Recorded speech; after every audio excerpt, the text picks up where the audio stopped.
Hey everybody, this is Dave Nasty over here at Next Level Guitar, and today we're going to have a fun punk rock inspired by lesson today. And we're going to talk about the techniques that are involved in punk rock music. Believe it or not, for some of you, there are lots of them. And it's going to be a really, really good thing. We're going to take some power chords, play them in a different fashion, and just talk about how to voice chords on the guitar. Hey everybody, before I forget, click on that link below that you see in the YouTube text box. What do you get with that link, Miles? You get a coinciding ebook full of chord diagrams and scales. Most importantly, you get a free video. It's not available on YouTube. And all you got to do is just click on the link that you see below. Miles, let's do it. All right. So let's dive right in. That first riff that I did at the top, I will admit to a lot of you who might not know, I was in a punk band called No Use for a Name for a long time, about 10 years. And in that band, we had a song that went like this.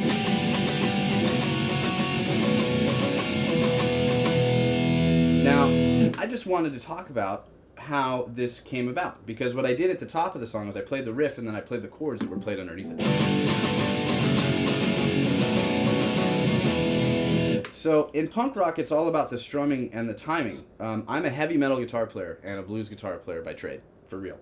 I ended up in this band by default, by just having a really good friend. And when I first joined that band, there was a lot of reins that had to be pulled back on me, where they were just like, hey dude, you can't do that in a punk rock setting. You can't try to do those things. You can't go like this. It don't work. So had to learn a lot of what was stylistically correct, and that's a huge term.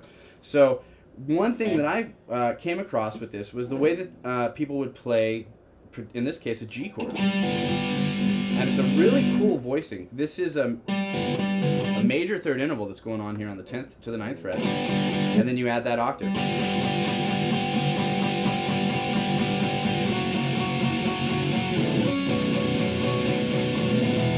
Now what's great about this, because it is such a simple change, was the spectrum of sound that is created when you voice your chords in this kind of a fashion. Now I played this part. I played a higher version of the chords that were being played.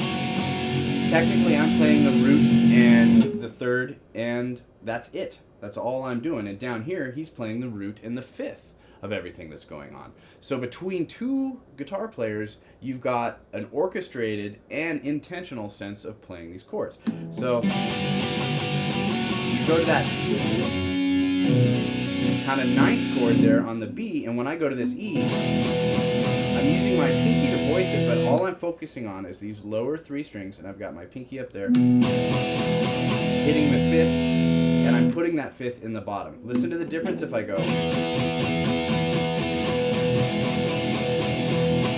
Just a wider scope of sound. Now, planing across the guitar, this is a big deal. For every time I would do one of those records, I would have a producer staring at me to make sure that when I strummed evenly across all the strings.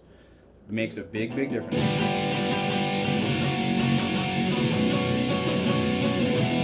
Just to get that wide, really broad scope of sound. And again, what am I doing? Essentially, I'm going G, F, B. So you put a regular power chord behind that.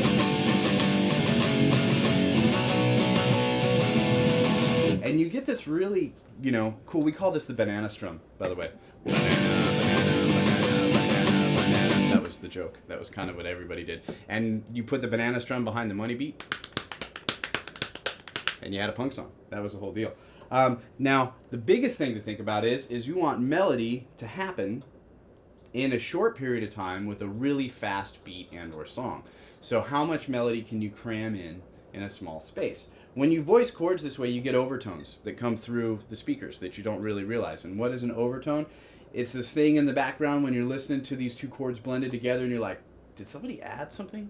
Did somebody put something in there? Because I can't hear it. And you get that with these sounds. Now, when I'm strumming these chords, I'm going across, I'm crossing both strings. Houdini style, doing my banana strum.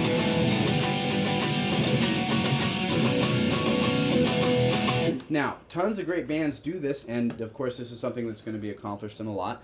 Now, in punk rock, you also hear a lot of this kind of sound.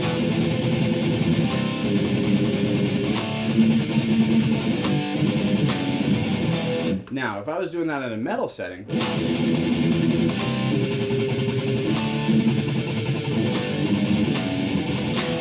it's a lot tighter. I'm focusing on one note per se. If I go, I hit that E, I stab it really strong, and I'm immediately going to just the low string. Look at how I'm voicing my C. I've got all those fingers involved, and I'm hitting that low one, and I'm going straight to the root. This is for the kind of maybe a more metal approach to it.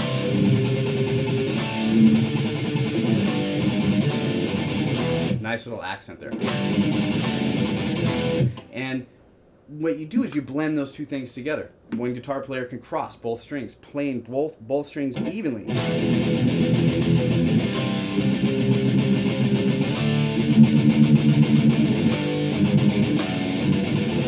Now, if you have a tone that's not too crazy distorted, and you've got a little bit more of the mids and the highs, it really almost, you get that kind of like clock effect.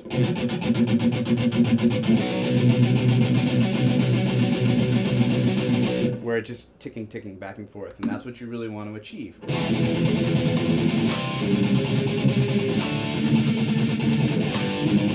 little bit of slop in there, but it's cool. It stylistically works. Blend that with a dude hitting root notes and really tight on one string, and it's going to open up.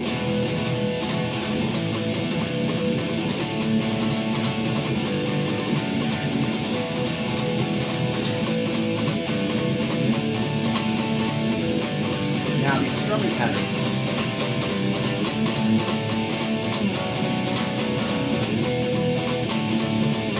They're going right along with that drum beat and the kick drum that's working off of that drum beat. So a lot of conscious thought going into these things. You get really cool chords in today's punk rock. Stretch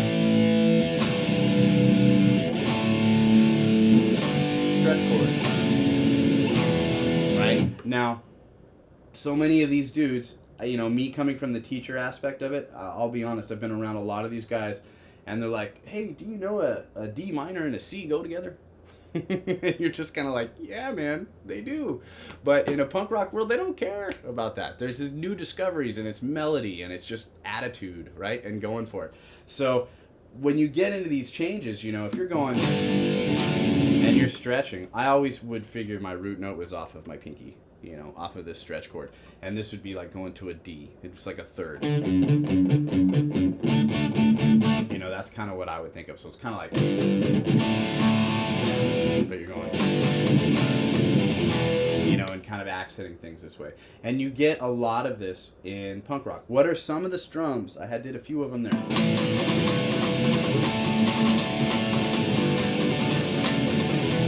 So I'm going.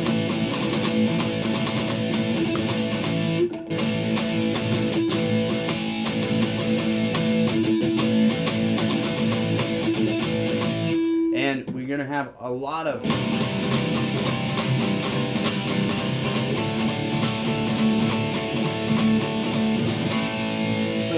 some of these things come off as in appearance as being really simple and basic, but the fact of the matter is there's some thought behind it in the scope of the sound and how everything goes together. And a lot of punk rock guitar players got good by playing some harder, more metal-oriented songs, at least a lot of the ones that I came into contact with. I was a metal guy at heart and a blues dude at heart, got into a punk band by default, had to figure all this stuff out on the spot, Use a thinner pick because it has a better tone. Whenever I recorded records, these big old 2.0 thingies did not fly. They make a bunch of noise. If I could go, that's a loud noise. That's a loud noise for anything on a guitar, right? So I'm going to finish this out. My pick is abandoned. We're going to be punk rock. We're not going to use one. Go to the website. There's a lot of good information on the website. I hope you could take from some of this information and find it useful for yourself. Thank you so much.